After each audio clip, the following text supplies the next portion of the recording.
నమస్కారం. నేను మీ పని Bhaskar, Dilsukhnagar, Hyderabad. Welcome to Pasumarthi జ్యోతిష్యాలయం. Please do subscribe my channel for more videos. Video నచ్చినట్టయితే లైక్ చేయండి, మీ బంధుమిత్రులు శ్రేయోభిలాషులకు కూడా షేర్ చేయండి. మనము షోడశ వర్గ చక్రాల్లో చిట్ట చివరిది అయిన షష్టాంశ వర్గ చక్రం దగ్గరికి వచ్చేసాం, D60.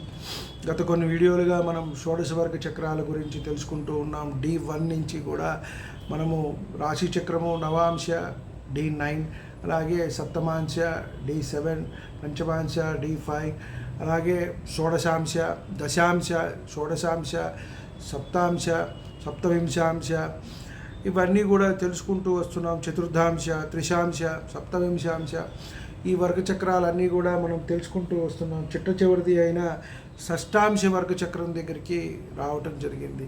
ఇది వ్యక్తి యొక్క పూర్వజన్మ ఫలితాలు ఎలా ఉన్నాయి, పూర్వజన్మ ఎటువంటిది, ఏమిటి, దాని నుంచి ఈ జన్మలో ఏమేమి వ్యక్తి అనుభవిస్తాడు అనే అంశాన్ని మనం తెలుసుకునే ప్రయత్నం చేయొచ్చు.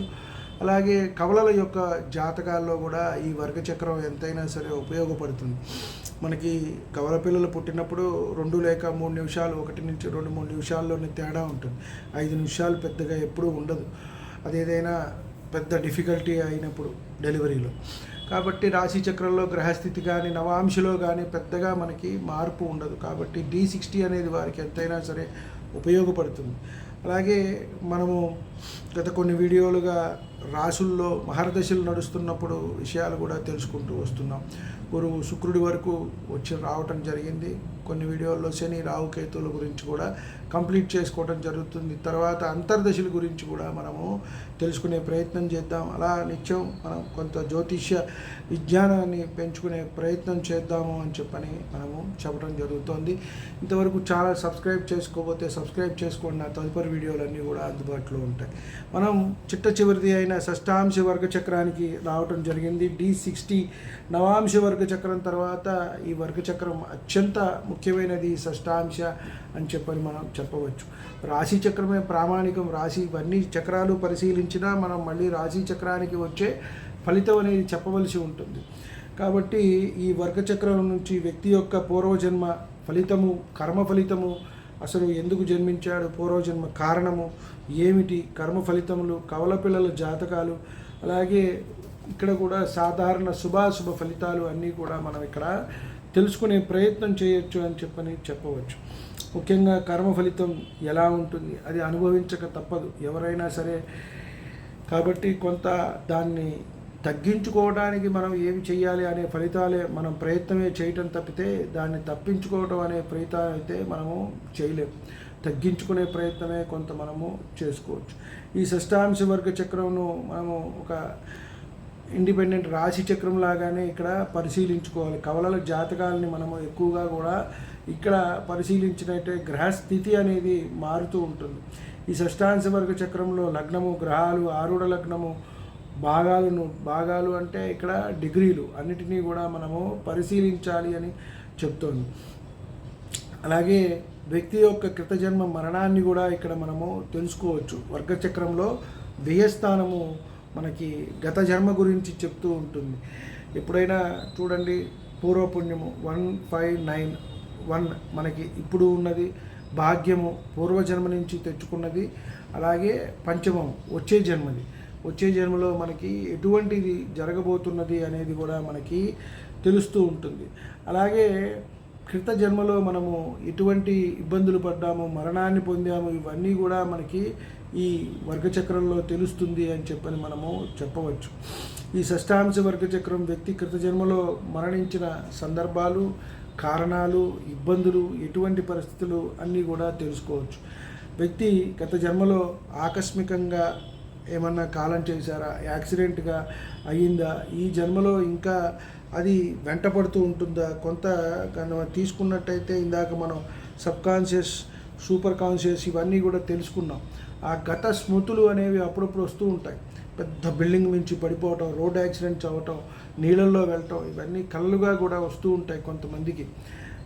ఇవి అందరికీ వస్తూనే ఉంటాయిలేండి అంటే వారి వారి పూర్వజన్మ ఉన్నట్టే కదా. అక్కడ అందరికీ ఎందుకు వస్తుంది, ఆ ఉన్నవారికే ఎక్కువగా వస్తుంది. ఆ ఒక ఫోబియా అనేది ఉంటుంది, ఆ భయం అనేది ఉంటుంది, ఏదో జరుగుతోంది, ఏదో భయభ్రాంతికి అనేది గురి చేస్తుంది అని చెప్తూ ఉంటుంది. అలాగే షష్టాంశ వర్గ చక్రంలో తృతీయము, అలాగే తృతీయం నుంచి తృతీయ ఆరూఢముల నుంచి కూడా వ్యక్తి యొక్క కృత జన్మలో విషయాల్ని మనము తెలుసుకోవచ్చు అని ఇక్కడ చెప్పవచ్చు. అప్పుడు ఏమేం జరిగింది, ఎలా జరిగింది, అప్పుడు మరణించిన సందర్భం ఏమిటి, ఇంకా ఆ జన్మలో అంటే ఈ జన్మలో మనం చాలాసార్లు చెప్పుకుందే రాహుకేతువులతో గ్రహాలు కలిసి ఉన్నాయి అని అంటేనే మనకి ఏదో ఉన్నది. రాహుతో కలిసి ఉన్నట్టయితే నీకు కృత జన్మ నుంచి తెచ్చుకున్న పాపం ఉంది, ఇంకా అది మిగిలి ఉన్నట్టు.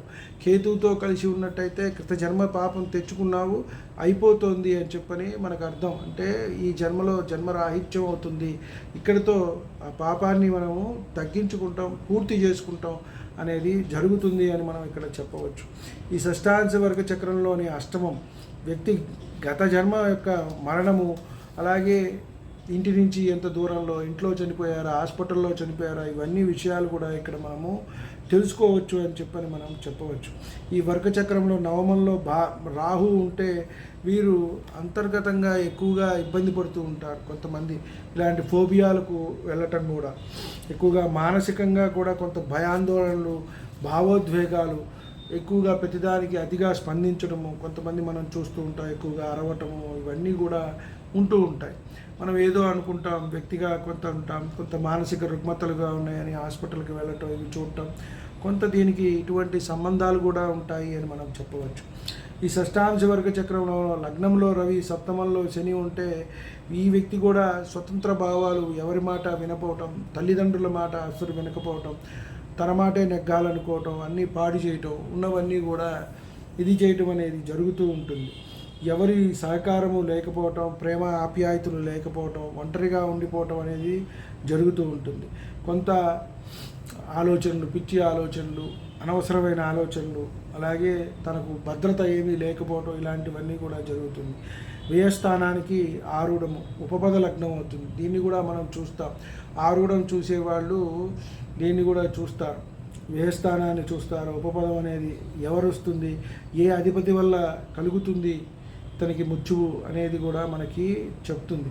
ఈ ఉపపద లగ్నము షష్టాంశ వర్గ చక్రంలో దశమం అయితే వ్యక్తికి రాబోయేది, వచ్చేది ఎవరు, భార్య, భర్త అనే అంశం కూడా మనం ఇక్కడ తెలుసుకునే అవకాశం ఉంటుంది. అలాగే ఆ లగ్నాధిపతి ఎవరు అవుతారో, లగ్నం ఉదాహరణకి మేషం తీసుకున్నాం అనుకోండి, అక్కడ ఉపపదం ఎవరికి వచ్చింది అనేది చూస్తాం.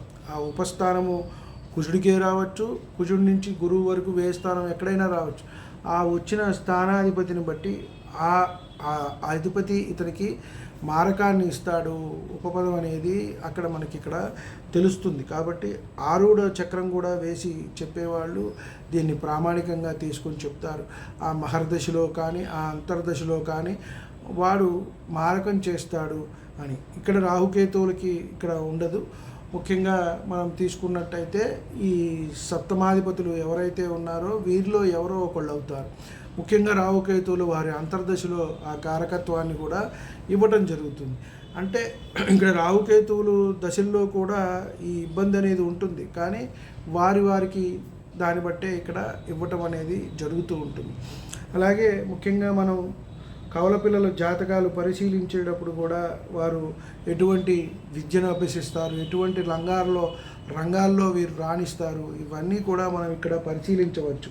రాశి చక్రంతో పాటు ఇక్కడ ఉన్నప్పుడు దశమంలో ఉన్న గ్రహాలు, దశమాధిపతి ఎవరు, వీరి వల్ల ఎటువంటి ఉద్యోగాలు, పంచమాధిపతి ఎవరు, పంచమంలో ఏ ఏ గ్రహాలు ఉన్నాయి, పంచమాధిపతి ఎక్కడ ఉన్నాడు, ఎటువంటి విద్యలోకి వెళ్తారు, అలాగే విదేశాల్లో ఉంటారా, ఇక్కడ ఉంటారా, ఇవన్నీ కూడా, అలాగే వారు తీసుకునేది ఇంజనీరింగ్, మెడికల్, సిఏ, ఇలాంటి ఏ విద్యా రంగాల్లో రాణిస్తారు అనే అంశాన్ని కూడా మనం ఇక్కడ తెలుసుకునే ప్రయత్నం ఉంటుంది. ఎలా ఉంటుంది వ్యక్తిగతంగా మార్పు రాశి చక్రంలో కాకుండా ఇక్కడ తెలుసుకునే అవకాశం ఉంటుంది అని మనము చెప్పవచ్చు. ముఖ్యంగా గత జన్మ పూర్వపుణ్య ఫలాలు, కర్మఫలాలు, ఇవన్నీ కూడా ఇక్కడ కూడా మనము తెలుసుకునే అవకాశం ఉంటుంది. రాహుకేతువులు అంటే ఇందాక మనం D30 తెలుసుకున్నాం, 40 తెలుసుకున్నాం, 45 తెలుసుకున్నాం, అక్కడ కొంత 60లో కొంత. అలాగే మళ్ళీ రాశి చక్రంలో కూడా పరిశీలన చేసుకుని మనము తెలుసుకునే అవకాశం ఉంటుంది. అలా ఈ వర్గ చక్రాలన్నీ కూడా మనం కంప్లీట్ చేసుకోవటం జరిగింది. ఇది D60. ముఖ్యంగా గత జన్మ విశేషాలు ఇవి ఈ వర్గ చక్రంలో తెలుసుకునే ప్రయత్నం చేయొచ్చు. కాబట్టి మీకు నచ్చినట్టయితే లైక్ చేయండి, మీ బంధుమిత్రులు శ్రేయోభిలాషులకు కూడా షేర్ చేయండి. మనము తర్వాత వరుసగా అంతర్దశల గురించి కూడా తెలుసుకునే ప్రయత్నం చేద్దాం. మరికొన్ని వీడియోస్తో మళ్ళీ నేను ముందుకు రావటం అనేది జరుగుతుంది. సర్వే జన సుఖినో భవంతు. శాంతి శాంతి శాంతి.